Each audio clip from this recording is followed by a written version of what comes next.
Alrighty, so Queensland Police to hire 500 foreign recruits. Ladies and gentlemen, what is going on here? Alrighty, so Queensland is launching a global recruitment drive for hundreds of police officers over the next 5 years as the state's police minister acknowledges difficulties attracting new recruits. The recruits will complete a fast-tracked training course of 3 to 4 months and then will be stationed across Queensland. Alright, so giving us lots of confidence that these police officers will be trained very well, wouldn't you say, ladies and gentlemen? So the question we need to be asking ourselves here, first of all, is why is Queensland Police seeking to engage in an international recruitment operation? Well, the reason given by the police and the Queensland Police Minister is that supposedly Queenslanders simply don't want to join the police. They said, well, we've tried and we're not able to get the numbers.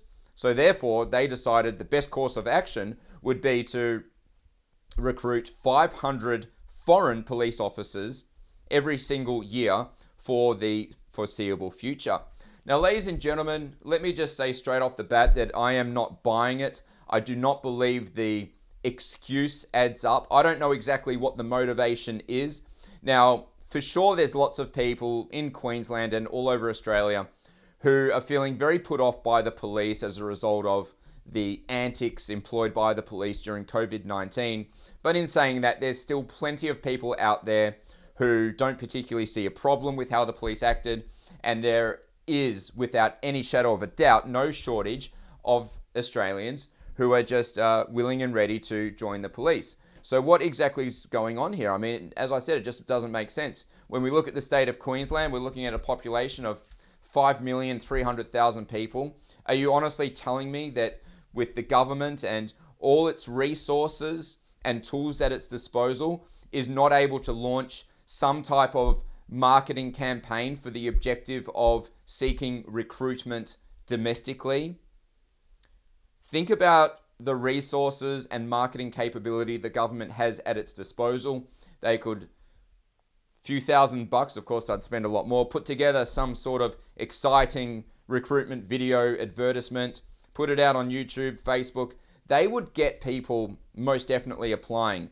So I am so not buying that the Queensland government needs to actually go overseas. So there's the police minister there in Queensland. His name's Mark Ryan. He's definitely got a few questions to answer, but I doubt he'll be doing anything like that.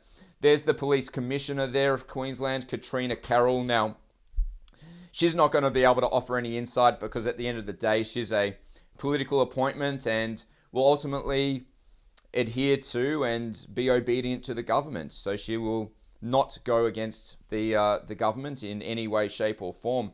Now, there's a whole bunch of problems I see with this whole drive to bring in foreigners into our police forces. I'm going to run through these problems with you. I don't think this can possibly result in anything good. So problem number 1, recruits may be more driven by wages, thus more prone to blind compliance and therefore less focused on community justice. Problem number 2, Queenslanders may lose out on jobs. As I mentioned before, I have no doubt there's plenty of Queenslanders that would actually like to join the police. They just need the right YouTube marketing video to pop up in their newsfeed, and then they'll be clicking on buttons and saying, hey, I'm going to go and become a police officer.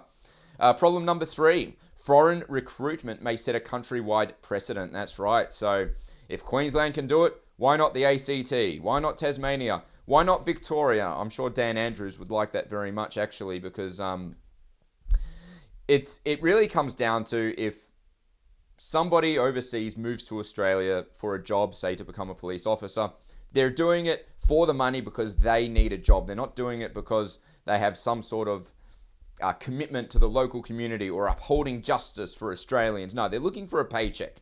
And anyone who's solely looking for a paycheck, they're going to be compliant, obedient, and willing to do things that other people would not do. And that's really, really problematic, isn't it, ladies and gentlemen? All right, what else do we have here?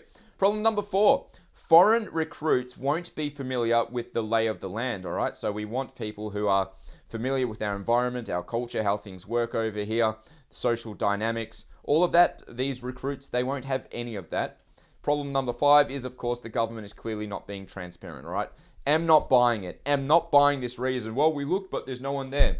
I mean, honestly, folks, the minister right here, and once again, his name is Mark Ryan, he's got a lot of questions to answer. So if I was speaking to this bloke right here, Mark, I'd ask him straight up. I'd say, all right, what measures did Queensland Police undertake in order to boost recruitment? What measures were they, and to what extent were those measures deployed? Just a really simple question, because it's one thing for the minister and the commissioner to say, hey, we tried, we couldn't find anyone. But what did they do, and what was the result? You see, I don't think they'll actually come clean about it, because all recruitment takes, it doesn't matter what job it is a little bit of thinking outside of the square, some intelligent marketing, and away you go.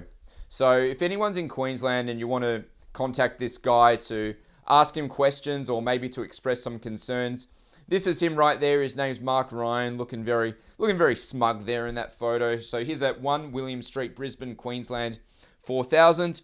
Phone number is 0730358300, and his email address there is police@ministerial.qld.gov.au. Okay, so once again, that's police@ministerial.qld.gov.au. So there you go, ladies and gentlemen. That is the state of play over there in Queensland. So if you're from Queensland, I think that you should be most definitely kicking up a big stink about this. It's just not on, and it has trouble written all over it.